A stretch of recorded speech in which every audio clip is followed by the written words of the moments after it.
Hello everyone, I'm Brian and today I'm reacting to how do you define a Hindu? How do you define a Hindu? Let me say that properly first. So this was actually an interesting question. What is a Hindu? I'm not too sure how to define Hindu. I don't know if it's the people, is it the way of life, is it a particular way of life, which could be the religious portion, or what it is. So let's go ahead and get started. I just happen to be scrolling through his stuff trying to find two that I'd like to do too.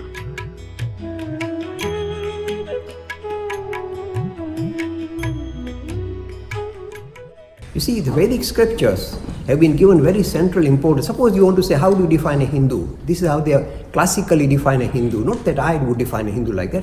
This is how they classically define a Hindu. They say Hindu is a one person who believes in cycles. Not the cycles that you use to go around Eden, but the cycles of rebirth, central feature of Hinduism. Cycles of rebirth is central feature. So if you say, I don't believe in rebirth, or so reincarnation, then you're no longer Hindu according to the classical definition. The other part they require is they believe in cycles of creation and destruction. That means the whole of this creation, this idea of Big Bang and the idea of Big Crunch getting destroyed is a central feature of the Hindu traditions. They're saying believe in cycles. Cycles of rebirth as well as cycles of creation and destruction. Yeah, that's the thing. Again, I explained in some other videos where and what Sadhguru was saying about the 84 Big Bangs. And my theory I had, did I have this theory before Sadhguru? I think I did, just like a few months before he said that. And you have to watch that video and I can tell you then and there, I don't remember. But it's just interesting to see that, because there were some theories I've heard out there that the expansion of the universe is slowing down. And why would it be slowing down? I don't believe there's resistance out there. It could be. It could just expand and it just stops. But there's a theory saying that we're eventually it's going to start pulling back together to where the expansion exploded. There's also theories that we're just going to continue to expand indefinitely.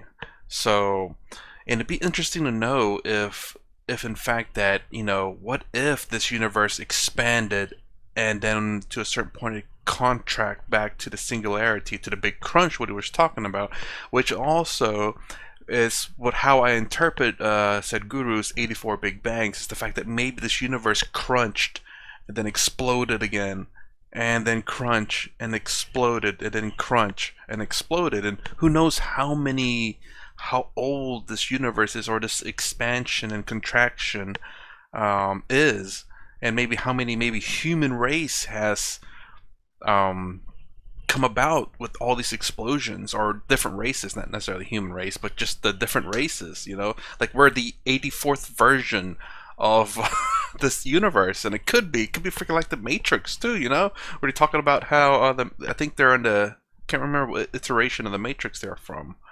And could you imagine living in those final moments where the universe is contracting back together, and the science, because it's so far in the future for now that science has maybe advanced so much that they could say we have 5 hours before the entire universe collapses on itself and every single thing in the universe dies. Could you imagine 5 hours right now? 5 hours, you're gonna die. What are you going to do? It's crazy. Also, another thing real quick, I heard that our universe is in a collision with another universe, or is it galaxy? Sorry, galaxy is in a collision with another galaxy. All right. This is the second feature. The third feature they say, we define you classically as a Hindu, is you accept the authority of the Vedas. Now I'll be very frank. I've read the Vedas, some bits of it, not all of it. It's quite a lot. And there are lots of areas there where I would disagree. I would disagree with a lot of material in the Vedas, in the Vedic scripture. I would personally. And many traditional Hindus will get shy. I would say, Mr. Lakhani, horrible man. I say, look, there are certain aspects there which appear to be kind of contextual, and they've cracked into the Vedas as if these are kind of eternal laws. And this I disagree with. For example, a lot of the material in the Vedas are nothing but hymns devoted to the forces of nature. Varun and Indra, Vayu and Agni and all that. Now, for me, for ancient man, they say to relate to reality, we need to kind of appease the forces of nature, Agni and Varun and so on. I say for me, as a modern Hindu, it doesn't seem necessary. Why should I appease the forces of nature? I can control nature and put it in wires and light up my office. Okay, that I would interpret a little bit differently though, because the reason why we need to obey nature is the sheer fact that if we continue to destroy and harness nature in a terrible way, we will eventually destroy this planet.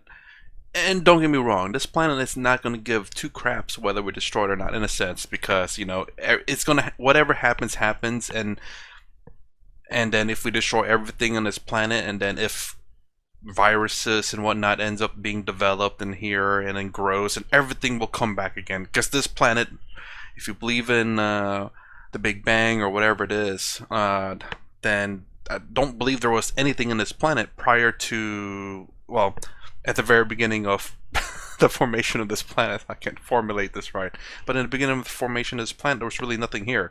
So if we destroy everything, there's going to be nothing here again, and then something will eventually come out from it. So, the planet doesn't care. It's gonna die or survive regardless, and it's just a matter of whether we die or survive based on how we not necessarily treat the planet, but how we ensure that we don't destroy. It's basically like saying, don't destroy the house that you live in. Don't make a mess in your house. Kind of, but don't destroy it. It's more important, because this is our planet. This is the only planet we can live in. We can't exactly go out to Mars and live there just yet. So I don't want to appease nature by singing the glories. But the first part of the Vedas, all the Vedas are nothing but appeasing the forces of nature. And straight away it offends me. I mean, straight away showing you. So even though we give this kind of importance to the Vedic scripture, I would say pay attention to the Upanishadic teaching, the philosophic teachings of Vedas, which talks about spiritual experience, nothing else.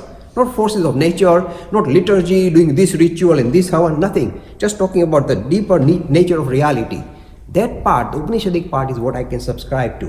So if they say, you must subscribe to the Vedas, I said only the parts of Vedas that are more philosophically oriented rather than liturgy oriented. And that is why I have this kind of caveat. I'm open to this, and Hindus should be open to this. Even though we are fixated on Vedas, I'm guaranteeing you, if you read some of this Vedic scripture, especially the early portion of Vedic scripture, you say, come on now, grow out of it. Just singing the glories of nature, what will it get? How far you go with that? Focus on science. So that is how you should move. Free e-learning course. Okay, that was really quick. So again, it's not to say that we disrespect nature nor respect nature. We, in a sense, respect nature, have to respect nature.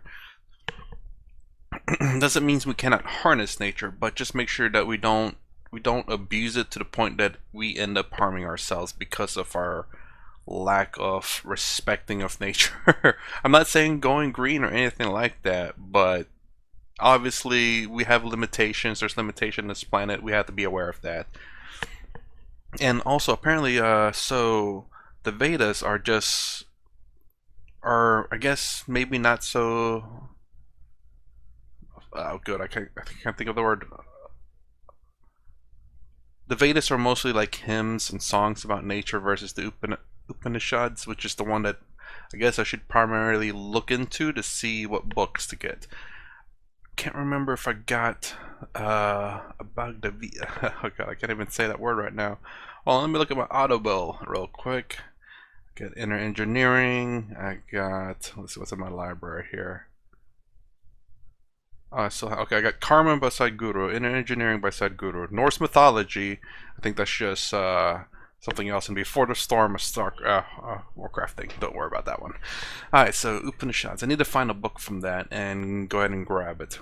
Because he's saying that's more philosophy as opposed to just hymns and appreciating nature. Alright, well anyways, I was kind of curious. So I guess the true Hindu is the fact that you must believe in the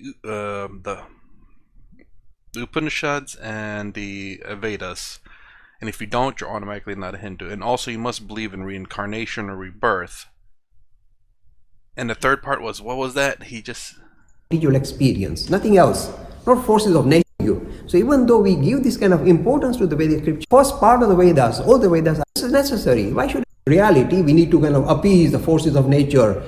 Varun and Indra and so. I can't remember what the third one was. He gave 3 definitions. Is it the Upanishads, I believe? So anyways, I do. I wish he would. I wish he would have said what would he consider a Hindu now. So I don't know. What do you have a definition of what a Hindu is? What is a Hindu in your mind? Let me know in the comments below. Because again, I was kind of confused about this, and now that the sheer fact that there is I guess a definition of what a Hindu is, it's kind of like I guess over here in the United States with Christians. There are Christians out there who are they very much follow the Bible. They're quite how do I say they follow the Bible quite strictly. They're extreme in that sense. It's not to say that they're harmful to people or anything like that, but it's just the fact that there's this sometimes sayings, oh, they're not true Christians. That's that Christians say other Christians are not true Christians because they don't follow one thing or because they don't do one thing or something like that. And I'm wondering if this may be going on over there too. Oh, you're not a true Hindu because you didn't do the one thing or something. Maybe what the definition of a Hindu is now, considering that I don't know what the definition of a Christian person is now. It's all over the place. Anyways, that's my reaction to how do you define a Hindu. If you like my content, please consider subscribing. Thumbs up, thumbs down below. Thanks for watching. I'll see you in the next vid.